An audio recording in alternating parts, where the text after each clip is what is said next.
사무엘하 16장 1절에서 23절입니다. 키워드는 피난길에 만난 사람들, 다양한 사람들, 한 길 가는 사람들입니다. 다윗이 마루턱을 조금 지나니 무비보셋의 종 시바가 안장 지은 두 나귀에 떡 200개와 건포도 100송이와 여름과일 100개와 포도주 한 가죽 부대를 싣고 다윗을 맞는지라. 왕이 시바에게 이르되 내가 무슨 뜻으로 이것을 가져왔느냐 하니 시바가 이르되 나귀는 왕의 가족들이 타게 하고 떡과 과일은 청년들이 먹게 하고 포도주는 들에서 피곤한 자들에게 마시게 하려 함이니이다. 왕이 이르되 내 주인의 아들이 어디 있느냐 하니 시바가 왕에게 아뢰되 예루살렘에 있는데 그가 말하기를 이스라엘 족속이 오늘 내 아버지의 나라를 내게 돌리리라 하나이다 하는지라. 왕이 시바에게 이르되 무비보셋에게 있는 것이 다 내 것이니라 하니라. 시바가 이르되 내가 절하나이다. 내 주 왕이여 내가 왕 앞에서 은혜를 입게 하옵소서 하니라. 다윗 왕이 바울임에 이름에 거기서 사울의 친족 한 사람이 나오니 게라의 아들이요 이름은 시므이라. 그가 나오면서 계속하여 저주하고 또 다윗과 다윗 왕의 모든 신하들을 향하여 돌을 던지니 그때 모든 백성과 용사들은 다 왕의 좌우에 있었더라.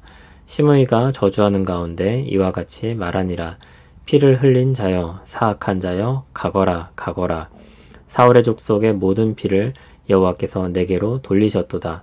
그를 이어서 내가 왕이 되었으나 여호와께서 나라를 내 아들 압살롬의 손에 넘기셨도다. 보라 너는 피를 흘린 자이므로 화를 자초하였느니라 하는지라. 스루야의 아들 아비새가 왕께 여짜오되 이 죽은 개가 어찌 내 주 왕을 저주하리이까. 청하건대 내가 건너가서 그의 머리를 베게 하소서 하니 왕이 이르되 스루야의 아들들아 내가 너희와 무슨 상관이 있느냐. 그가 저주하는 것은 여호와께서 그에게 다윗을 저주하라 하심이니 내가 어찌 그리하였느냐 할 자가 누구겠느냐 하고 또 다윗이 아비새와 모든 신하들에게 이르되 내 몸에서 난 아들도 내 생명을 해하려 하거든. 하물며 이 베냐민 사람이랴. 여호와께서 그에게 명령하신 것이니 그가 저주하게 버려두라. 혹시 여호와께서 나의 원통함을 감찰하시리니 오늘 그 저주 때문에 여호와께서 손으로 내게 갚아주시리라 하고 다윗과 그의 추종자들이 길을 갈 때 시므이는 산 비탈로 따라가면서 저주하고 그를 향하여 돌을 던지며 먼지를 날리더라. 왕과 그와 함께 있는 백성들이 다 피곤하여 한 곳에 이르러 거기서 쉬니라. 압살롬과 모든 이스라엘 백성들이 예루살렘에 이르고 아이도벨도 그와 함께 이른지라. 다윗의 친구 아렉 사람 후세가 압살롬에게 나갈 때 그에게 말하기를 왕이여 만세 왕이여 만세 하니 압살롬이 후세에게 이르되 이것이 내가 친구를 후대하는 것이냐. 내가 어찌하여 내 친구와 함께 가지 아니하였느냐 하니 후세가 압살롬에게 이르되 그렇지 아니하니이다. 내가 여호와와 이 백성 모든 이스라엘의 택한 자에게 속하여 그와 함께 있을 것이니이다. 또 내가 이제 누구를 섬기리이까. 그의 아들이 아니니이까. 내가 전에 왕의 아버지를 섬긴 것 같이 왕을 섬기리이다 하니라. 압살롬이 아이도벨에게 이르되 너는 어떻게 행할 계략을 우리에게 가르치라 하니 아이도벨이 압살롬에게 이르되 왕의 아버지가 남겨두어 왕궁을 지키게 한 후궁들과 더불어 동침하소서. 그리하면 왕께서 왕의 아버지가 미워하는 바 됨을 온 이스라엘이 들으리니 왕과 함께 있는 모든 사람의 힘이 더욱 강하여지이다 하니라. 이에 사람들이 압살롬을 위하여 옥상에 장막을 치니 압살롬이 온 이스라엘 무리의 눈앞에서 그 아버지의 후궁들과 더불어 동침하니라. 그때 아이도벨이 베푸는 계략은 사람이 하나님께 물어서 받은 말씀과 같은 것이라. 아이도벨의 모든 계략은 다윗에게나 압살롬에게나 그와 같이 여겨졌더라. 아멘. 다윗에게 찾아오는 또 다른 사람들이 있습니다. 먼저 나오는 사람은 무비보셋의 종 시바입니다. 나귀와 많은 양식을 가지고 왔습니다. 다윗이 그에게 물었습니다. 내가 무슨 뜻으로 이것을 가져왔느냐? 시바는 탈 것과 먹을 것을 제공하는 것이라고 했습니다. 그러나 다윗의 질문은 그런 의도가 아니었습니다. 다윗이 다시 묻습니다. 내 주인의 아들이 어디 있느냐? 무비보셋이 어디 있냐는 것입니다. 시바는 무비보셋이 압살롬 편에 붙었다고 했습니다.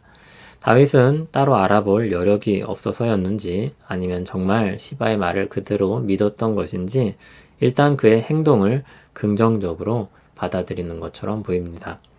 나중에 어떠했었는지 잠깐 엿보겠습니다. 미래로 가보시죠. 사무엘하 19장 24절에서 30절입니다. 압살롬의 반역이 끝났습니다. 다윗은 다시 예루살렘으로 돌아옵니다. 무비보셋이 이때 다윗에게 나아갑니다. 시바가 자신을 속였다고 호소합니다. 그저 자신의 처분을 다윗에게 맡깁니다. 다윗은 무비보셋과 시바가 재산을 나눠 가지라고 명했습니다. 시바에 대한 실상은 따로 언급되지 않습니다. 다윗이 한 것이 어떤 판단이었는지는 한번 나중에 생각해 보도록 하겠습니다. 다윗에게 나온 또 다른 사람들을 보겠습니다. 사울의 친족 한 사람 게라의 아들 시므이입니다. 이 사람은 나오자마자 다윗을 저주하기 시작합니다. 그리고 돌을 던집니다. 6절을 보면 왕의 좌우에 용사들이 있었다고 했습니다. 상당히 긴장감을 주는 말입니다. 다윗의 한마디면 시므이가 그냥 죽을 것입니다. 아니나 다를까 수르야의 아들 아비새가 나섰습니다. 가서 제가 머리를 베겠습니다. 베드로가 생각나는 사람입니다. 다윗은 그를 만류합니다. 저것조차도 하나님의 통치 아래 일어난 일이라는 것입니다. 자기 몸에서 난 압살롬도 반역을 하는데 베냐민 사람은 어떻겠느냐며 그조차 하나님 손안에 있는 일이니 가만 두라고 했습니다. 12절을 보면 그의 억울함은 하나님께 가지고 갑니다. 하나님께서 선으로 갚아주실 것을 바랍니다. 다윗 일행은 한 곳에 머물러 잠시 쉽니다. 한편 예루살렘은 어떤 상황일까요? 압살롬이 예루살렘에 이르렀습니다. 그때 후세가 나타나서 아부를 떨면서 무사히 압살롬에게로 위장 편입합니다. 압살롬은 아이도벨의 조언을 구합니다. 아이도벨의 위치는 왕에게 자문을 주는 고위직입니다. 아이도벨의 첫 번째 전략은 다윗의 후궁들을 취하는 것이었습니다. 압살롬은 그것을 좋게 여겼고 옥상에 천막을 치고 거기서 대낮에 후궁들을 취했습니다. 바세바를 떠올리게 하는 장면이기도 하고 나단의 예언의 성취이기도 합니다. 23절을 보면 아이도벨의 전략은 하나님께 받은 응답처럼 여겨졌다고 했는데 그만큼 위협적이라는 것입니다. 그래서 다윗에게나 압살롬에게나 그와 같이 여겨졌습니다. 물론 그의 지혜는 결국 쓸모없게 될 것입니다. 하나님의 지혜는 아니었던 것입니다. 고난의 시간을 보내는 동안에 수많은 사람들이 그 시간 안으로 들어옵니다. 기회주의자와 같은 시바도 있고 분노에 차 있는 시므이와 같은 사람도 있습니다. 뒷일을 위해 전략적으로 잠입하는 후세도 있고 저 반대편에 서 있는 아이도벨도 있습니다. 그에 따른 반응도 여러 가지입니다. 스루야의 아들 아비새는 발끈합니다. 자신이 가진 힘으로 즉각 제압하려고 합니다. 압살롬은 일이 잘 풀리고 있다고 생각하며 거침없이 예루살렘을 취합니다. 승기를 잡았다고 느낀 그는 후세의 아첨에 쉽게 넘어갑니다. 아이도벨의 전략대로 다윗의 후궁들과 동침하기도 합니다. 다윗은 좀 다릅니다. 자신에게 주어진 현실을 묵묵히 받아들입니다. 모두가 다 하나님의 손 아래 있는 일임을 믿습니다. 시바가 가져온 보급품들은 진실한 것인지 판단하기는 어렵지만 일단 함께하는 사람들을 위해 사용하기로 합니다. 시므이의 저주는 쉽게 제압하고 끝낼 수 있었지만 내버려 두기로 합니다. 그러면서도 하나님께 기도하는 것을 놓치지 않았습니다. 하나님께서 그를 어려운 길에 두시지만 그의 영혼에 생기를 주십니다. 하나님이 주신 생기는 어려운 시절을 견뎌낼 자양분이 됩니다. 어려움을 받아들일 수 있는 단단한 마음을 갖게 합니다. 어두운 터널을 통과할 수 있는 힘을 줍니다. 하나님은 약할 때 그에게 강함을 주셨습니다. 주님은 우리에게 구원의 은혜와 더불어 고난도 함께 당하게 하십니다. 이 고난은 죄악된 세상 속에서 하나님 편을 택하여 사는 사람들에게 주어지는 것입니다. 선하신 하나님의 편을 택하여 살기로 정했는데 우리가 살고 있는 세상은 그렇지 않기 때문입니다. 하나님 편에 선 우리와 악한 세상 사이에 일어나는 마찰입니다. 그럴 때 우리는 여러 가지 선택을 할 수 있습니다. 기회를 노리는 시바처럼 살 수도 있습니다. 그저 분노하고 책임을 떠넘기는 시므이가 될 수도 있습니다. 더 적극적으로 반대로 가버리는 압살롬이나 아이도벨이 될 수도 있습니다. 전략적으로 때를 기다리고 웅크리고 있는 후세가 될 수도 있습니다.